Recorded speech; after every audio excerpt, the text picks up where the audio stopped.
Welcome into OutKick the show. I am your fearless leader, Clay Travis. I hope all of you are having fabulous Mondays wherever you may be across this great country or around this great land. Had an awesome time down at the beach over the weekend. I am headed to Washington, D.C. for Wednesday, Thursday, and Friday's OutKick show. I'll be on Big Noon Saturday. Big college football games coming up. I'll be with Luke Bryan. So got a lot of activities going on. I'm going to be doing the college football and NFL gambling show that I do with Kelly in Vegas, Kelly Stewart. Tomorrow we're going to tape that. So we got a bunch of shows that are still taking place this week, but I'll be on the road again. Wanted to tell you that out of the gate. And we've got a lot of reactions to dive into on college football. Reminder, every Monday, College Football Reaction Monday. Every Tuesday, NFL Reaction Tuesday during football season. That's the way we roll here on OutKick the show. So I just want to give you a little bit of a preview there. Gambling picks will be up tomorrow in college football. They'll be up Wednesday on the NFL. And we'll discuss with, or maybe they may both be up tomorrow because we're doing the gambling show with Kelly, and I like to get that info up as fast as I can with all of you, given how much those numbers can change. Okay, college football reactions. Game of the year so far. Washington, what a win over Oregon. Now, as good as Michael Penix Jr. was and as good as Bo Nix was, feels like both of those guys are going to be fairly high draft picks. Don't know how either of them will pan out in the NFL, but it reminded me a bit, at least a little bit, of when we saw Joe Burrow go head-to-head with Tua. And I was at that game in 2019 in Tuscaloosa, and both teams went up and down the field. That LSU offense was performing at an incredible level. It's one of the best college football teams we've ever seen, the Joe Burrow-led LSU Tiger national title, undefeated, I think 14-0 team that clinched the championship down in New Orleans. Right before COVID shut down everything, they won that game in early January of 2020. Then we had the Super Bowl in Miami, and then boom, the world lost its mind. Everything got shut down. It's one of the best college football games from an offensive perspective I've ever seen. I was also in Tuscaloosa for the exact opposite of that game, which was the 9-6, if I remember correctly, LSU win in the 1 versus 2 matchup that then Alabama came back to dominate and win also in New Orleans in the LSU-Alabama rematch national title game. Okay, I put all that in context because both quarterbacks were extraordinary, and I think it factored in a big way in the way that Oregon coach Dan Lanning coached. He went 0 for 3 on fourth downs, and a lot of people out there are talking about the way that he went 0 for 3 and the fact that especially the last time when he went for it, I think on 4th and 3, where if they convert, the game is over. Instead, he doesn't get it. Boom, a couple of plays later, Michael Penix Jr. and Washington score, and they go on to win by 3 points. Why do I bring all that up? I think it was the right decision. Now, the one decision I would change is if I were Oregon, I would have kicked the field goal at the end of the half. If you were watching this game, and I was flipping back, I'll talk about Tennessee and Texas A&M quite a bit as well, but I was watching this game, and in real time, I said, kick the field goal. Even before I knew what the result was going to be, I think there was 6 seconds left in the game. So I thought the risk reward on scoring there was not in favor of going forward for it. And it would have been 22-21 Washington, I think, at the half, if I'm remembering correctly, if Oregon would have kicked the field goal there. I think kicking the field goal there was the right decision. I don't have an issue with the choice made by Dan Lanning to go for it on fourth down. I know he took responsibility for the loss. It's not on him. I think that was the right decision. And how many of you remember this game? Do you remember when Peyton Manning and the Indianapolis Colts were going against Bill Belichick and the New England Patriots, and in a similar scenario, I think he was on like the New England 35-yard line. Bill Belichick went for it on fourth down, didn't get it. The Colts then came back down and scored. This was at the absolute apex of the Brady versus Manning rivalry. And that decision was one of the first times you ever saw a coach go for it on his own side of the field. And the analysis that Belichick was doing in that situation was the Colts offense was having such success that he felt like they would drive down the field and score. So he didn't want to give them the ball, and he didn't think he was gaining enough in field position in that scenario to put his to not go for it and try to end the game. It's very similar to the decision that Lanning made. Now, Belichick didn't get the first down, and a lot of people criticized it. What I always say is, and I think this is a good lesson in life in general, make the right choices, and over time you'll get the right results. But on any individual choice, you might not have the right result pan out. And that's why Nick Saban talks a lot about the process. Did we make the right choice? And not looking at the results, but looking at all the information you had in front of you at that point in time, did you make the right choice? I think that they did make the right choice. I think that Oregon made the right choice to go for it there. It's aggressive. But if you get it, you have 100% chance of winning.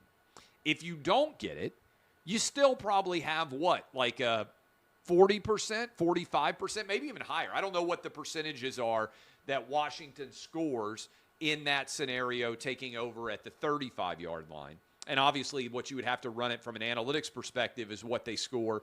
Let's say if they start the drive at the 20 and have to go 80 yards as opposed to starting at the 35. I think the analytics add up in favor of the choice that Dan Lanning made. Now, the result didn't add up. And again, of the 3 fourth down conversions he went for where he failed, the only one I would change is I would have changed that field goal at the end of the first half. Here's the upshot of all this. Still very likely these teams are going to play again because the Pac-12 takes now the best 2 teams. And I think based on everything that we've seen so far, Washington and Oregon are the 2 best teams. Now, certainly possible that Oregon could lose another game. It's possible that Washington could lose a couple. I don't think it's likely, but it's certainly possible. But a huge win for Washington. Michael Penix Jr., I checked yesterday, now minus 140 to win the Heisman. Nobody else is better than 10-1. So that is, without a doubt, the biggest outcome of the game so far, of the season. Best game, best play. I thought it was all really fantastic. All right, couple of other things that are out there that I think factor in a big way of these games. Brock Bowers, as I am talking to you live on Monday, is going to be out, according to reports, 4 to 6 weeks with a high ankle sprain. He's going to have the same surgery that Tua had. Now, Brock Bowers has obviously been the best weapon on the offensive side of the ball for Georgia so far. He's been a huge security blanket for Carson Beck. And the question that I would have in general is, when could Brock Bowers be back? He is now a junior. He will be a top 10 pick when he comes out and is able to get drafted next year. And I'm going to talk to you now as a dad, right? I've got a 15-year-old, I've got a 13-year-old, and I've got a 9-year-old. If I were Brock Bowers' dad, and Brock Bowers' dad or mom don't have the ability to make choices for him now, I don't think I would come back. And some of you out there are going to say, Clay, what are you talking about? That's crazy. He's got to come back. He's already won 2 national championships. He's already got 2 national title rings. Certainly he can go for a 3rd if he comes back. I would say to him, son, you've proven everything you need to prove at the college level. I would tell him, look, he's an adult, so he'll make his own decision now. But if you were asking, if he were my son, and like I said, I've got 3 boys right now, he's proven everything he needs to prove at the college level. I would not rush back to try to come back and play for any game. I would say, okay, I'm going to have this surgery. I'm going to rehab my ankle. I want to be 100% in February, and I want to be 100% for the combine and go ahead and prepare my body to be as physically healthy as I can to start my NFL career. And that would be my perspective. He can make his own choice, but he's played half of the season now for Georgia. Georgia is sitting at 6-0. He's a two-time defending national champion. He's going to be a top 10 pick. He's going to be the first tight end taken off the board. He may have a 10 to 12-year NFL career in front of him. I would say, Brock, you've done everything you need. I don't think you need to rush back. Now, maybe this ankle is not going to be that bad. Maybe he's going to feel incredible by the time you get to mid-November. And certainly if you're a Georgia fan, you would point to that game against Tennessee, to the game against Missouri, but you'd probably point to that game against Tennessee, which is the toughest game theoretically remaining on the schedule. And you would say, against bye week this week for Georgia, then you got the cocktail party. I think if you were a Georgia fan, you'd say, hey, Brock, can you get back for for Tennessee? Can you be ready for the SEC championship game to play on into the playoffs and everything else? I'm just saying, if I were the dad here, I would want him to get 100% healthy. I would think he has proven enough in college, already won 2 national championships. I would say go ahead and get back to 100%. Don't rush yourself back. Somehow get injured again in late November, December, or even in the playoff. I would go ahead. Maybe you say, hey, if you're 100% by the time you get to the playoff, and if Georgia's in it, maybe you want to play in January. But I would be inclined to sit out if I were the dad giving the advice. Now, if I'm the kid, and one of the good things about being a dad is you get to think about things because you've experienced them both. You've been 20 years old, and now I'm old enough to have a 15-year-old. You can see it from both perspectives. I'd also let him make his own choice. If Brock Bowers really wants to come back, I would do to Brock Bowers, I would say, hey, my advice as dad is go ahead and start training for the NFL Combine. We've seen this happen. I think with a couple of different guys at Ohio State, if I remember correctly, one of the Bosas, and I don't remember which one, basically had a health condition and shut himself down and didn't come back. And I feel like one of the wide receivers at Ohio State made the same choice about halfway through the season. I would say go ahead, get yourself back 100%, don't play. But I wouldn't stop him from playing. I'd say that, but you know what the flip side is, Brock? You are old enough to make your own choice. And I don't buy into the idea that any NFL team is going to judge him. They want him to be healthy for them for the next decade. He's proven his overall ability. That's what I would say as it pertains to breaking down what has become already now a big story. And I was already telling you, hey, I think Brock Bowers should be considered a legitimate Heisman Trophy candidate. That's how good he's been. All right, a couple of other games. Alabama gave up a big lead. I think they scored 21 unanswered. They were down 6-0, scored 21 unanswered, allow Arkansas to come back. I just don't think that Tide are that good relative to the standard that Nick Saban has set in the past. Now, they may blow out Tennessee. They may blow out Kentucky. I don't think they have national championship caliber talent. They may blow out Auburn. They may win the rest of the way. They may go 8-0 in the SEC.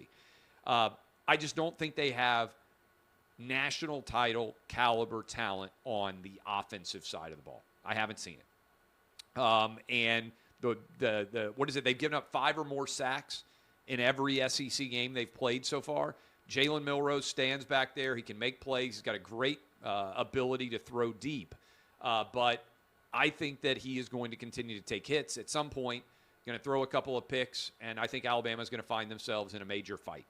So I'm not sold on Alabama. I'll talk about my SEC rankings in a little bit. I watched Texas A&M Tennessee. Ugly game. I thought the officiating was subpar, both when it came to seeing face masks, also when it came to calling pass interference penalties. I just thought it was an ugly ref show, and they still missed a lot of calls that they should have made. It's never good when you have 10-plus penalties on both sides, and they're still missing obvious calls in both directions. But Jimbo Fisher lost his 8th consecutive road game. Tennessee won their 13th consecutive home game, and it felt to me like two programs passing in the night. Let me talk about A&M first.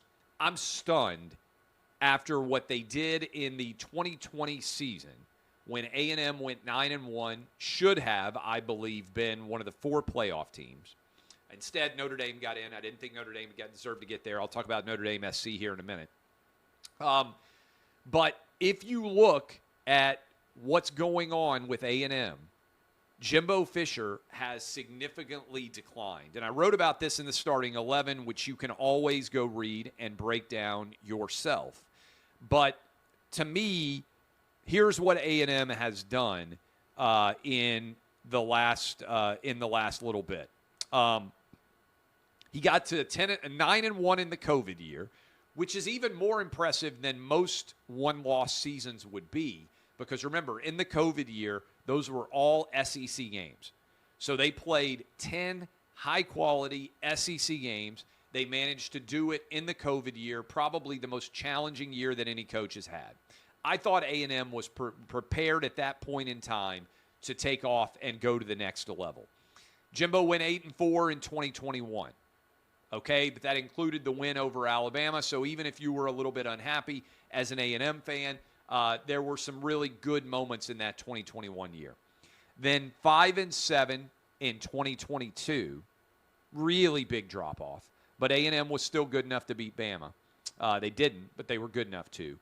And then fell apart 4-3 now this year. 8-12 overall in the SEC over those 3 years.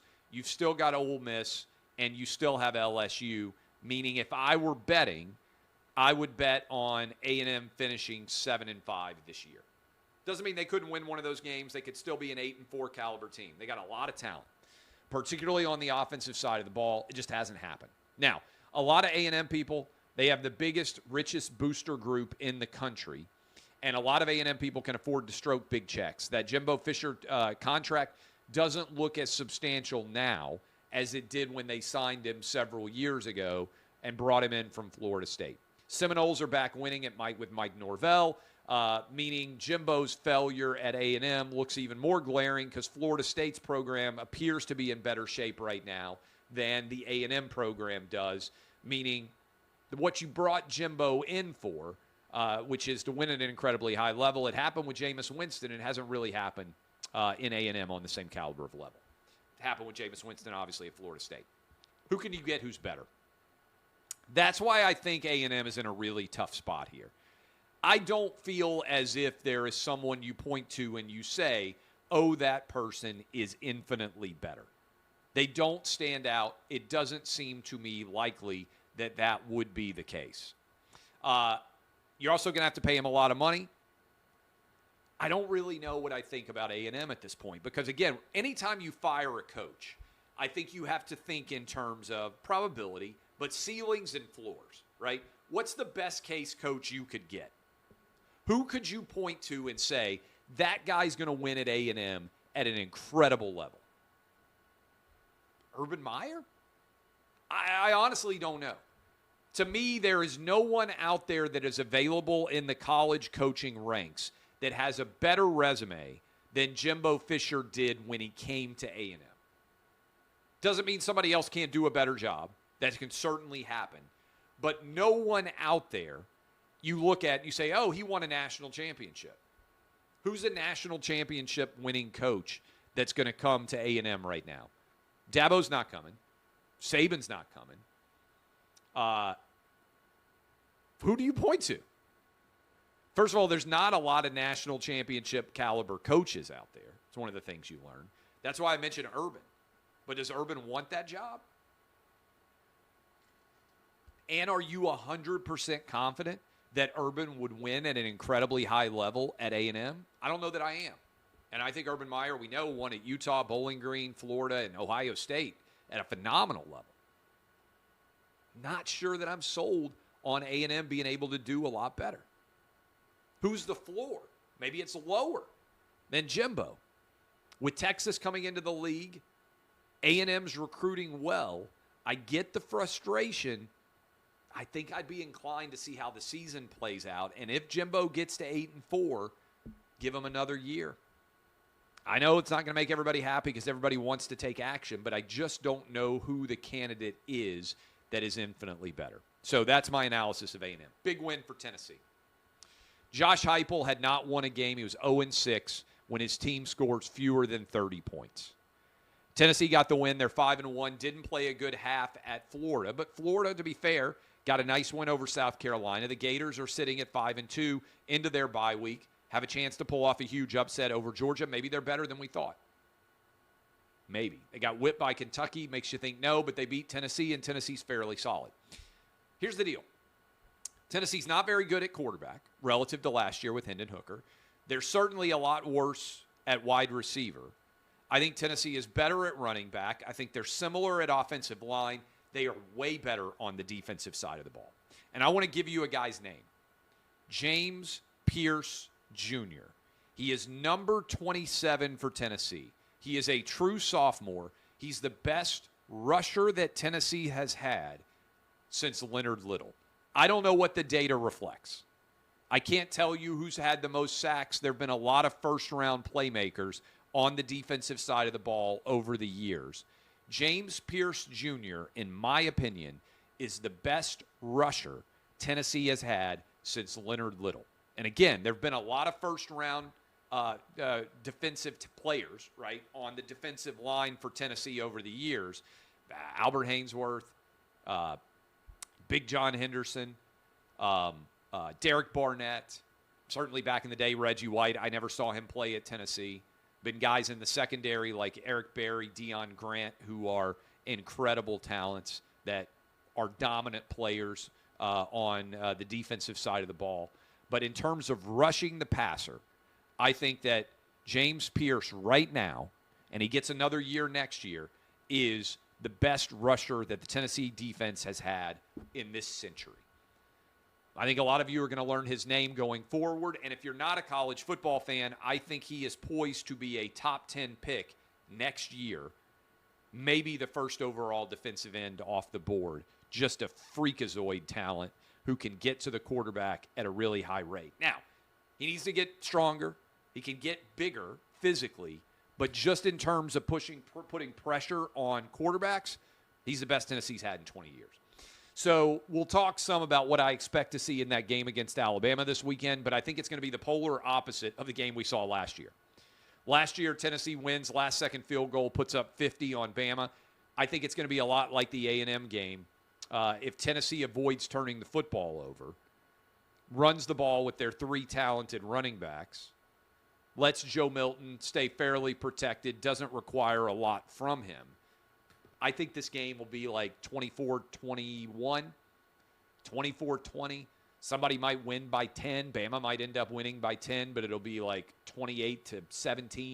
It's going to be a low-scoring game. I don't think Tennessee's going to give up a lot of points. And really, I think it's going to come down to whether Jalen Milroe or Joe Milton throws more interceptions. By the way, I wrote in a lot of topics. I'm actually not going to be able to get to all those topics, so I'm going to try to be fast here because I got so much to say about all the college football games that we just saw. Notre Dame, congratulations to the Fighting Irish. I predicted 4 playoff teams before the season started. I said my one was going to be, I think I said Michigan. Did I say Georgia? Georgia was my 1. My 2 was Florida State. My 3 was Michigan. My 4 was SC. A couple weeks ago, I told you I felt very confident about the first 3, Georgia, Michigan, and Florida State. I still feel like all 3 of those teams have a very good chance to make the playoff. But SC wasn't good enough for the playoff. And what we saw from Notre Dame was Notre Dame exposed them. And I know Notre Dame had the big win over Clemson. I think it was last year. But this was a huge signature win for Marcus Freeman. Didn't get it over Ohio State. Got a late win against Duke. Got whipped by Louisville. But this left a lot of Fighting Irish fans very, very ecstatic about where their program can go from here. I actually think Notre Dame's going to lose to Clemson in Clemson and will finish 9-3. But Marcus Freeman is putting together a top 10 class. I think you have to be ecstatic about Notre Dame. And what I wrote in the starting 11 is the physical size, the athleticism of Notre Dame was not in any way in question against USC or against Ohio State. And we know both of those schools recruit at the absolute apex of high school talent and then develop it into elite college talent. One of the problems Notre Dame has had, and I remember walking around the field back in the Orange Bowl in the Manti Te'o days, when Notre Dame got absolutely obliterated by Alabama.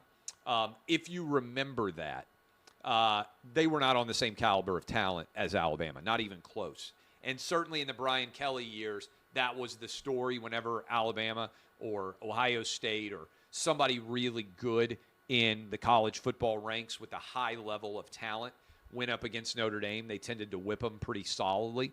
I don't think that's happening now, at least relative to the talent that we saw against Ohio State and against SC. Michigan, another dominant win. Let me just give you these numbers. Michigan, Penn State, Ohio State. They start the round robin this weekend with Penn State going to Ohio State. So far, Michigan has won this year by 27, 28, 25, 24, 38, 42, and 45 points. 7 wins. They haven't given up more than 10. Only once in those 7 games has anyone scored double digits on them. That is why I have got Michigan now as continuing my number 1 overall team in college football. I've got Michigan 1, Florida State 2. Florida State, nice win this weekend. They're kind of under the radar because they're not playing a lot of great teams. They play Duke this weekend, which I think will be an intriguing matchup. I've got Georgia 3rd, although as we discussed earlier, that Brock Bowers injury gives me pause. We've got Washington 4, Penn State 5. Again, I bumped Washington all the way up to 4. Penn State's been pretty dominant all year at 5. I've got Ohio State at 6, Oklahoma at 7, Texas at 8, Oregon at 9, and North Carolina, don't sleep on Drake May and the Tar Heels, at 10. In terms of the SEC power rankings, let me run through all of these for you now. I've got Georgia 1. I've got Alabama 2. I've got Ole Miss 3. I don't really think anybody out there can argue with those 3. I think so far this season, Georgia, Alabama, Ole Miss have shown themselves to be the best teams in the SEC. I think LSU's the 4th best. And I know they were bad in the second half against FSU. And I know they got beaten by Ole Miss. But that was very much of a shootout. They were throwing into the end zone with a chance to win. I've got LSU at 4. They won a shootout against Mizzou. That Mizzou win over Kentucky was very impressive. I've got LSU 4, Mizzou 5, Tennessee at 6. Still not sold on the Vols, although they've only played one bad half so far. They've got 4 games left: Alabama, at Kentucky, at Missouri, and Georgia. That will define whether this season is going to be super successful or not. They're definitely locked in at 7 wins. I don't think they'll lose all 4 of those. In fact, I think they probably will split those 4 games. And so I think Tennessee likely to go 9-3 in year 3 of Josh Heupel, which is pretty outstanding. After an 11-win season last year, Tennessee will have a chance in the bowl game, I think, to come back and win 10 games. That's really pretty impressive. Josh Heupel, like I said, 16-3 in his last 19 games. 13 straight wins at home at Tennessee, the longest home winning streak since 1996 to 2000. Georgia certainly on the 18th will be coming to town.